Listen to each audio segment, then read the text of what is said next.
Hi, Salam, and welcome to Leadership Path of Becoming. This is a place where I share the kind of inner journey I usually hold space for. The doubts, the shifts, the quiet decisions. I'm not here as an expert, but as a soul shifting in its own leadership journey. So sit down, relax, and enjoy the listening.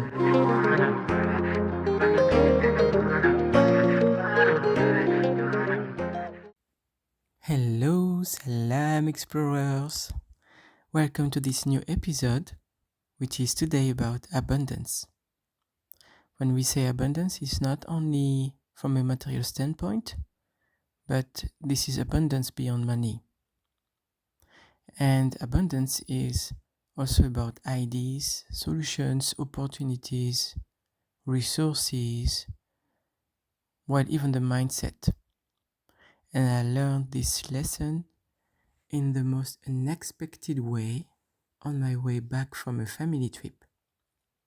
So I just returned from a beautiful week in Austria for this summer.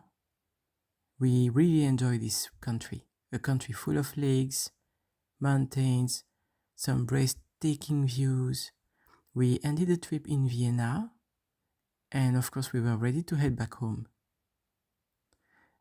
But hear me out. There is also one point.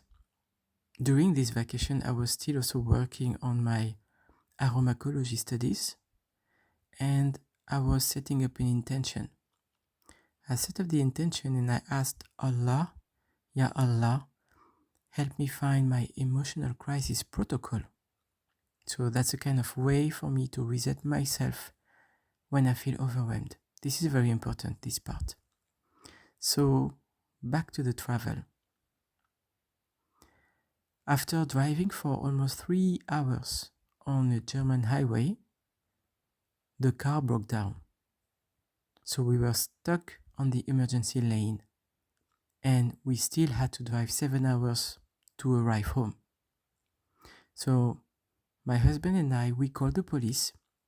Well, he used to work in roadside assistance, so I trusted him. But I never realized that my patience would be tested on that day. He called the police. The police said, okay, we send you someone. Then he had to call them finally 6 times, because still 2 hours and a half later, we were still on the road, waiting for someone to pick us up. Then the police came.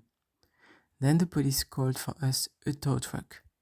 But the tow truck, we had to wait again for 45 minutes. That means we stayed for almost more than 3 hours waiting on a high-speed road before getting out. When we came out with the tow truck and our car out of the high-speed road, when we came back out of the high-speed road, our insurance said that they will not pay upfront the cost, that we have to pay for it, and then we will get reimbursed. So if we wanted the car to be moved, we had to pay a large amount upfront. And this, of course, just at the end of the vacation. And surprisingly, I was not stressed. I did not feel anxious. I was just feeling impatient, like if inside myself I was feeling, yes, I have to go through it, but I'm just, let's say, impatient that it is getting done. I just wanted the situation to end.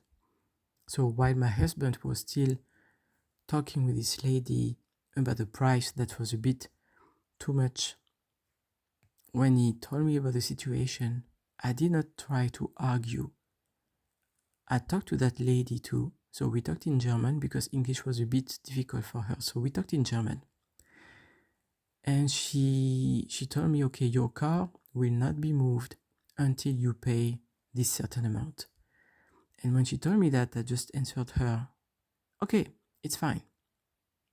Why? Because mostly at that moment, I made a choice. I didn't want to vibrate scarcity. I didn't want to vibrate that I was lacking because I knew that it was not true. And I reminded myself, Alhamdulillah, Allah is the one who provides my risk. Money comes, money goes, and I'm grateful because I have savings. And these savings help me to handle this kind of situation. So I was okay to go with it. And I paid this upfront. Still, the things were not really easy because when we were in touch with our assistance hotline, trying to find for a hotel because it was getting late, so we had to stay in the city where we were in Germany. And it was a beautiful city, it's called Strobing.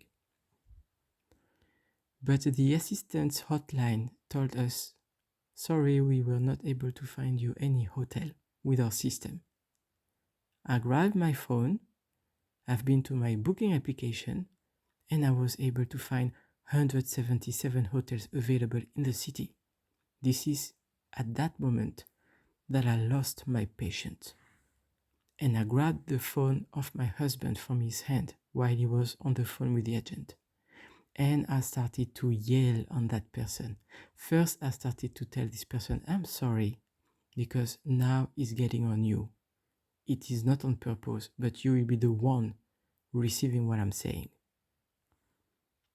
What's the point of paying for insurance if every time you tell me, sorry, we can't help, you have to find your own hotel, or we will reimburse you later?